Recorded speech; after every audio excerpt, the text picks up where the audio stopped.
Ladies and gentlemen, welcome to 1812 Objects to Discover, a series of 3 vignettes showcasing unreleased artifacts of the Château Ramezay in connection with certain characters and events that took place during the War of 1812.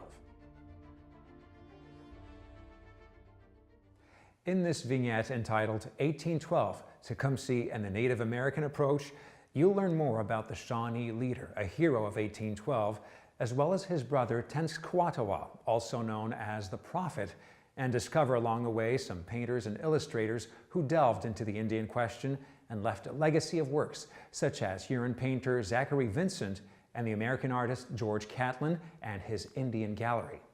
Please join me on a most informative journey through history.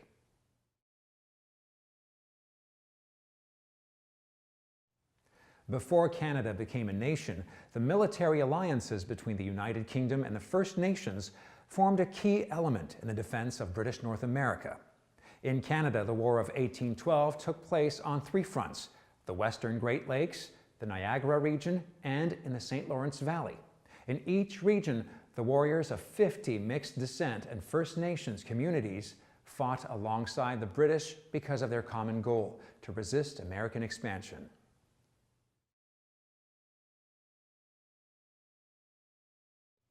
One of the most important leaders who helped defend Canada against the Americans was indisputably Tecumseh, the Shawnee warrior chief.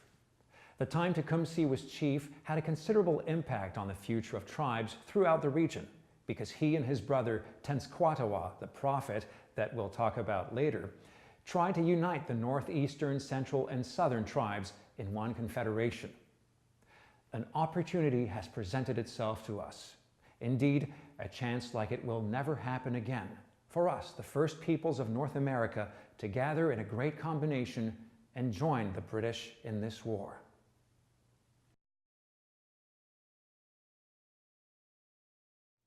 Although many illustrations, drawings, and paintings of Tecumseh were made, the most common image is the one you see on the screen. It's based on a pencil sketch by Pierre Ledru, a Creole portraitist and merchant. This sketch was subsequently modified by an anonymous British officer who added a royal medal and a red coat with military epaulettes. This illustration apparently served as a reference for the 1815 drawing by Zacharie Vincent, or Tellery Olin, a painter and illustrator born in the Huron village of Lorette, where he became chief.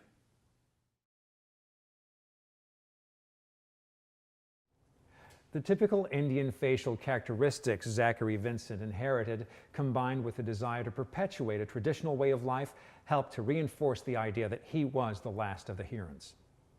A picture by Henry Daniel Fielk, painted in 1838, shows Vincent wearing a traditional headdress, while other Huron notables sport fashionable beaver pelt top hats. This original painting depicts the reception of Robert Sim, a Quebec merchant who was elected honorary chief of the Lorette Huron tribe. During the same period, painter Antoine Plamondon, an ancestor of songwriter Luc Plamondon, a native from Ancienne Lorette, produced a full-length portrait of Vincent. Here's an interesting anecdote. Lord Durham, who had just landed in Quebec as the new governor, bought his painting. This painting hugely influenced Vincent, who undertook to produce a series of self-portraits in rebuttal. It's interesting to note that Zacharie Vincent was the first member of the Huron community to undertake a career as a painter following the Western academic tradition. He produced more than 600 works of art.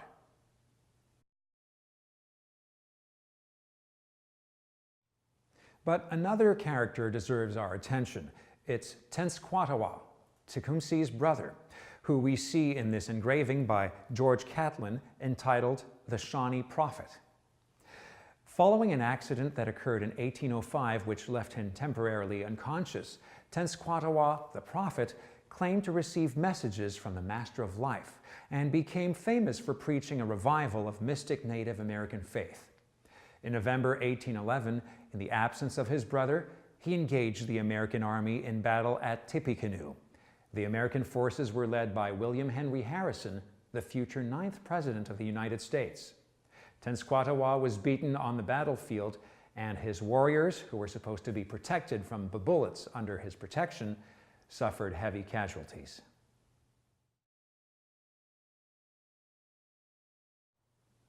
Not one to accept defeat, in revenge, the prophet apparently cast a curse on all U.S. leaders elected in a year ending with a 0. Legend has it that these leaders were condemned to die during their tenure. As proof, 7 U.S. presidents have been affected by this curse, known as the Curse of Tecumseh, starting with William Henry Harrison. But Ronald Reagan, elected in 1980, did not die during his term, so it seems that he managed to break the spell. Now we'll return to the 19th century engraving, Portraits of Shawnee, where we see 2 Shawnee or Shawnee in traditional clothing. Here's a good opportunity to discover a major, underrated ethnographic undertaking comprising over 600 works of art by George Catlin, an American painter.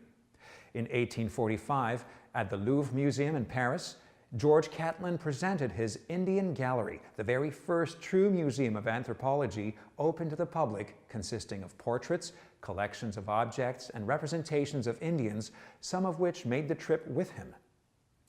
Catlin's impact was considerable both in popular culture, newspapers and pictures, and on the younger generations of artists. From Baudelaire to George Sand, Romantics found in his works the foundation for a new aesthetic in which all forms of creation other than academic, other arts played a major role.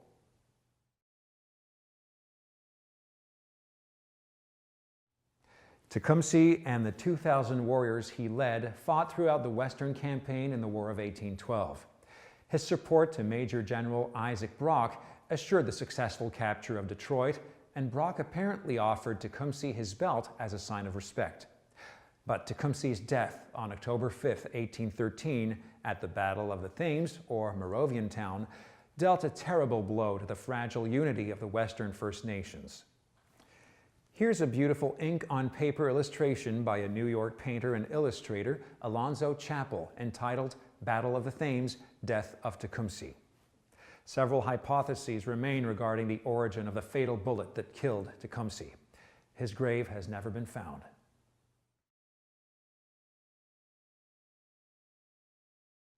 The Château Ramezay also has this dagger, or knife, if you will. It seems to be one of the few objects known to have belonged to Tecumseh. Its blade is made of wrought iron, and its handle is made of wood reinforced with copper wire. This dagger was presented by Louis-François Georges Baby, an avid collector and known philanthropist who distributed his treasures to a number of institutions, including the Château Ramezay. His ancestors include James Baby, who was a colonel in the militia in 1812. He was at Fort Malden during the occupation of Hull and returned to Sandwich, not far from the Thames River, after the capture of Detroit. Then he was taken prisoner at the Battle of the Thames after seeing Tecumseh die a few paces from him. Thomas Verchères, a militiaman who participated in the battles of Detroit and the Thames River, described in Guerre sur la rivière Détroit, page 143, a dinner at Baby's home, the Duff Baby Manor, just before the retreat up the Thames River, suggesting that Tecumseh had this knife with him at the time. The day after my unexpected arrival at Mr. James Baby's home, this gentleman threw a welcoming banquet inviting General Proctor and some other officers of the 41st and Artillery, as well as the celebrated Shawnee chief Tecumseh. Tecumseh sat on my left with his pistols on each side of his plate and his large hunting knife in front of him. In 1848, Queen Victoria had military medals and ribbons made for the survivors of the troops who took part in the 1793 to 1814 campaigns. De Salaberry received a gold medal, and the Châteauguay fighters received a total of over 300 medals, nearly a quarter of which were granted to Indian warriors. However, very few warriors survived in 1848, and it's probable that many of those who were entitled to medals never claimed them. Therefore, there are very few medals in circulation that bear an Indian name. It's interesting to note, however, that 2 members of Zacharie Vincent's family, Louis and Stanislas, fought under de Salaberry's command and were decorated with Châteauguay medals. They stood out for having swum across the Châteauguay River in pursuit of the enemy. Let's take a look at the medal. Made of metal with red and blue ribbon, it belonged to, as we can read on its edge, Sergeant Benjamin Blanchet. In addition to a silver bar, marked Château. The front bears a bust of Queen Victoria. On the reverse, we see standing Britannia crowning Wellington as he kneels before her with a British lion lying at his feet and the caption, "To the British Army," and date 1793-1814. In conclusion, more than 10,000 First Nations warriors participated in almost every major battle of the War of 1812. According to many British commanders, these important victories were largely attributable to the contribution of the First Nations allies. Ladies and gentlemen, I'll leave you with this question that comes to mind. In your opinion, were the Indians the biggest losers of this war?